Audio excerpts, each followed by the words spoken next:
Olá pessoal, aqui é a professora Vanessa Anguinoni, trabalho com farmácia clínica, especificamente no consultório de ortomolecular, prescrevendo nutracêuticos e fitoterápicos aí no meu dia a dia.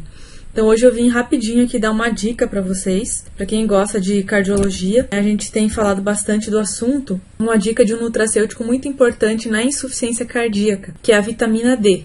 Então, primeiro trazendo um conceito aí para quem não lembra ou para quem é leigo, o que é a insuficiência cardíaca? É a incapacidade de o coração bombear sangue suficiente para os órgãos. Então, uma doença já mais grave de alguém que teve um infarto ou de alguém que teve agravamentos da hipertensão e o coração aumentou de tamanho, hipertrofiou, tá? E esse coração, ele hipertrofiou, mas ele não ganha força, ele perde capacidade de elasticidade, então, por consequência, ele perde força de contração. Por isso que a gente diz que insuficiência cardíaca congestiva, ou ICC, é a incapacidade de bombear sangue suficiente em cada batimento cardíaco. Isso é ICC.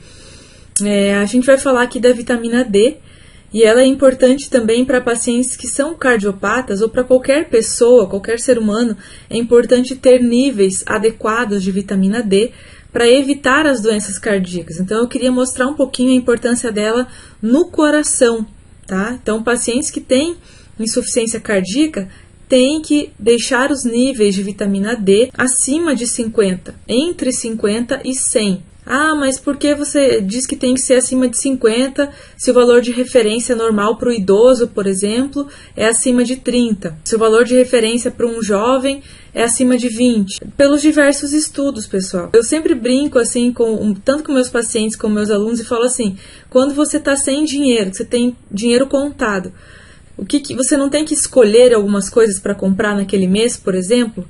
Você não tem que, às vezes, eu tenho que comprar roupa, mas tenho que comprar comida. Qual que é mais importante?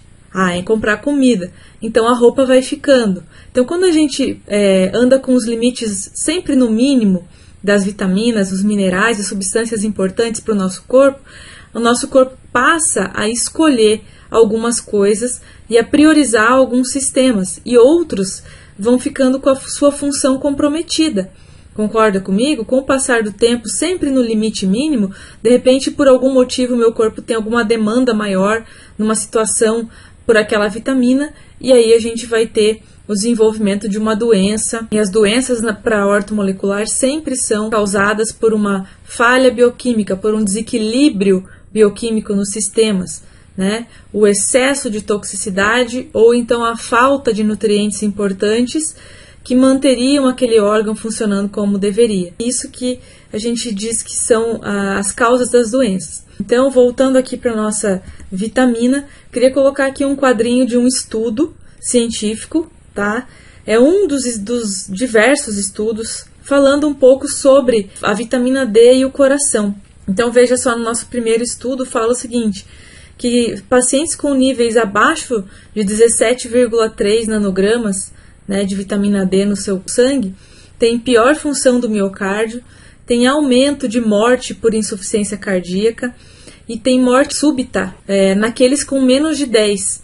Você conhece algum paciente com menos de 10? Você já atendeu algum com menos de 10? Eu já atendi com certeza uns 2 ou 3 pacientes com 10 no nível de vitamina D, tá? Então aqui no outro estudo a gente pode ver que os níveis estavam abaixo de 15, e aí houve um aumento também de morte súbita, piora da função do miocárdio e alteração do metabolismo mineral. Terceiro estudo aqui, também níveis entre 14 de vitamina D provocaram um aumento da taxa de morte em transplantados no período de 1 ano e teve um pior desfecho clínico. E no nosso último estudo aqui, vocês podem ver que níveis que já são para jovens são considerados normais, mas para idosos já são níveis abaixo do ideal, que é 30, entre 26,7, mais ou menos 12 a mais ou a menos, tiveram a seguinte conclusão: quanto menor os níveis de vitamina D, pior a performance no teste de caminhada de 6 minutos.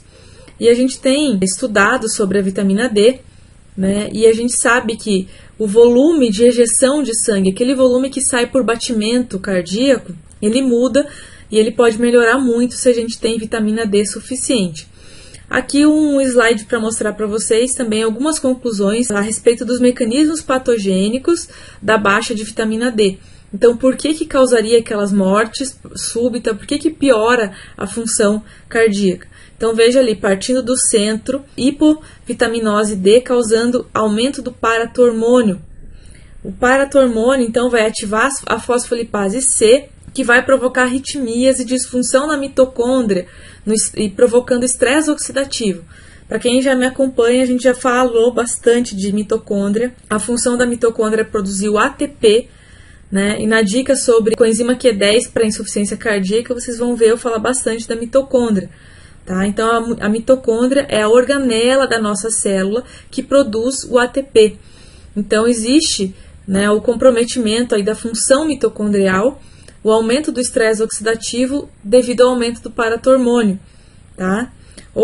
Vamos seguir a flechinha aqui, né? Além da fosfolipase C provocar arritmia, ela também vai ativar a fosfoquinase C, que vai provocar hipertrofia das miofibrilas, apoptose, que é a morte programada da célula, né, do cardiomiócito.